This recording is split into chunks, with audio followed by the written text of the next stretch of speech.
Mic check. Testing one, two, three. Okay, welcome to week 4 gameplay of Team Update. Here's the team I just used over the weekend. Some changes I made. I upgraded Jeff Saturday to complete 86 strength at right guard. Looks like he has some 70s, 77, 79s. 86 strength is really good though. Um, Upgraded Travis Frederick to the 85 from the 83. Also upgraded my tight end to this Dalton Kincaid, who has 88 speed. And I used the breakout badges on him to get 88 speed. Thought maybe it was 87, then I used the badges, got 88. Also was able to have Drake London available. Did some upgrades with him to put him on the team. And using Seahawks Kim for +1 speed on a lot of players. Defense, upgraded linebackers. This is the Seahawks, so I went and got him. Most of my coins have been come from gameplay, either the challenges or gameplay. And this linebacker Seahawks, so I bought him off auction. 88 speed, good zone. The thing about linebackers is they have low change of direction. His is a 74 change of direction. Added Quay Walker for goal line, speed, middle linebacker. Also have these two DNs I've recently added. JJ Watt wasn't very expensive and is a legend run stopper and just a good player, so I added him. And Myles Garrett is good stats, power rusher also. I ended up getting rid of Jason Elam for this kicker. It wasn't very expensive. And he's about the second rated or third rated kicker to Jason Elam and Justin Tucker if you upgrade Justin. But I wanted to use my tokens on this captain for a better offensive line. Still using Jack Fox to kick and punt.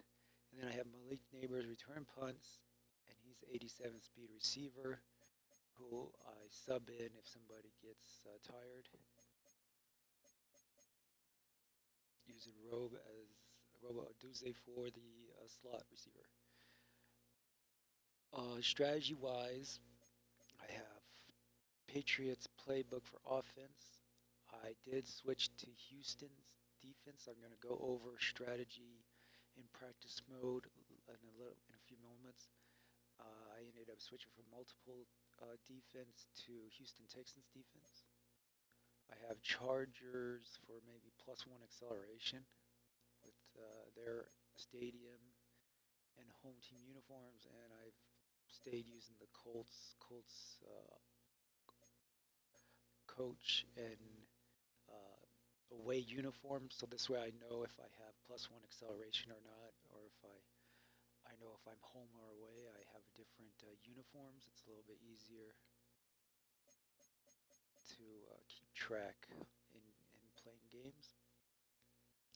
Did do the MCS. I didn't do very good. I won maybe half my games over the weekend, and overall I've won pretty much half my games. The competition is really good, so I ended up playing more than some other people. Haven't done champions yet. I'm looking to maybe improve my winning percentage to 80% instead of 50%. I think I could probably maybe get up to 80% if I improve my strategy. And so here I'm at hero. I did pretty good in this. If I moved up anymore, I would be a champion for Kyle Pitts tight end, but I don't need a tight end. So I'm kind of going to stop here at 50,000 coins for a better cornerback. I do need a better cornerback on my team. Regular season, here we can look at leaderboard. I haven't played much, but I did play enough to win a Super Bowl in the last season. You can see at the bottom of the screen, I'm 34-30, 9-win win streak, and I have one Super Bowl win. Some of these people haven't played much, but are ranked in here. Top 100, obviously I'm not in the top 100. And then since I did win the Super Bowl, I got bumped up to Legends. If you can see, yeah, Legends, 5%. So I'm going to see how competitive it is here. On this mode, they do show plays, which makes the games a little bit more interesting. I guess it's different when you see the opponent's plays, what the playbook they're in. I guess it's kind of a practice mode more than a competitive mode. And so now I'm going to talk strategy. This hopefully will be interesting, useful for you. As you can see, I'm in the Patriots playbook, and when you can see there's different formations to choose. So as far as strategy goes, I think a lot of it, decision making, is based on formation, which is the case I think in football. If you start off the game, you may want to be in an unpredictable formation where you can run and pass, and by being unpredictable, you have a better chance of scoring a touchdown versus maybe kicking a field goal because you can run it in or pass it in, which makes it good. Also, you may want to change your strategy. If you start to win, you may just want to chew the clock, and you may want to run the ball more. So you may choose a formation where you can run the ball better. So then you ensure yourself of winning the game if you have a two-score lead or something. If you're losing, if you start losing a game, you may want to change your strategy so you pass more. I think those are the three basic strategies in football: is to be unpredictable at the start, run or pass, sort of have a balanced offense, or plan a strategy to have a balanced offense. To have a strategy once you start winning, to run out the clock in the fourth quarter, possibly to ensure yourself the win. And then if you're losing in the fourth quarter or the second half, to start passing the ball and score quickly. You may want a no-huddle offense. You may want to, one of these formations, you may want to set up so you can pass the ball quick. You can do no huddle. You can score real fast. And one update that happened in the game is audibles. Audibles are now memorized, so audibles can be set in every formation. And you can maybe select a offense where you have the audibles memorized, and you can run no huddle if you have to, if you're losing the game. Offense and defense, you can have the audibles adjusted, ready for the game. So the problem I had with before is running out the clock. I get the lead, and I would call these run plays in single back, but I would not necessarily get a first down. I would run the ball and get 5 yards, and then I would have to go third. I was facing a lot of 3rd and 5s, and I have to go back into shotgun on 3rd and 5 to get a first down in this offense. So this weekend I started using an I formation. I formations are a little bit tougher to stop. If you know if I formation, you know somebody's gonna run the ball.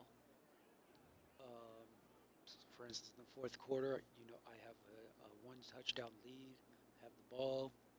You want to stop me? Maybe I want to chew clock.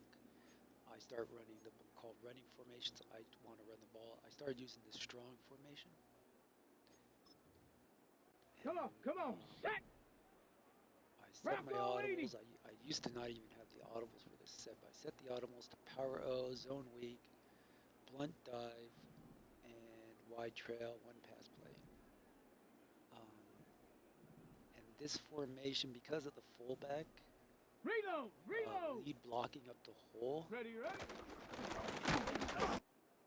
I ended up getting a lot of third and twos. I Go. would switch up the runs, but if I had third and two and they Cowboy called 80. a run play, Roll, I go into roll, this formation, I roll. usually could get a couple yards out of this formation. Even if they knew I was running it, Ready. this was a pretty Chap good, alert. worked pretty good 60 over the bison, weekend, 60 I guess. bison. Um, Unlock lion, unlock lion. one key aspect is having the fullback lead with these I formations and to either be able to run the ball inside or to 19 run the ball Tiger, 9 outside. check, Panther. If that way they can't Check go. get to running inside or outside. Ready. And this does have zone weak that I can Viking 18. Cougar 19. a lot of times run outside, and it has blunt dive, which I can run inside. On the It red. has the option to run. It isn't the best, but it does work. And so I started using it this weekend, and having a lead back does help true clock a little bit, I would say. The other playbook I'm considering switching is the Jets because they have a little bit better eye back formations. And I did end up changing defenses because of the strategy, same kind of strategy. The multiple D and the Houston Texans are the same, but the Houston Texans have double mug, whereas the multiple defense has the 3-3 cub. And so I could use the same 3-2 defense to start off games, be unpredictable, blitz sometimes, man coverage, zone coverage. If a team wants to run the ball, it has the 5-2. I can use the 5-2 for goal line and stop the run. And then if I get behind um, or for some reason on third and 20, if I need to put pressure on passing on the offense, for instance, maybe I was winning some games. I was just trying to run out the clock, and the team was trying to pass, and I wasn't getting pressure out of the 3-2. This double mug gets better pressure on passing teams.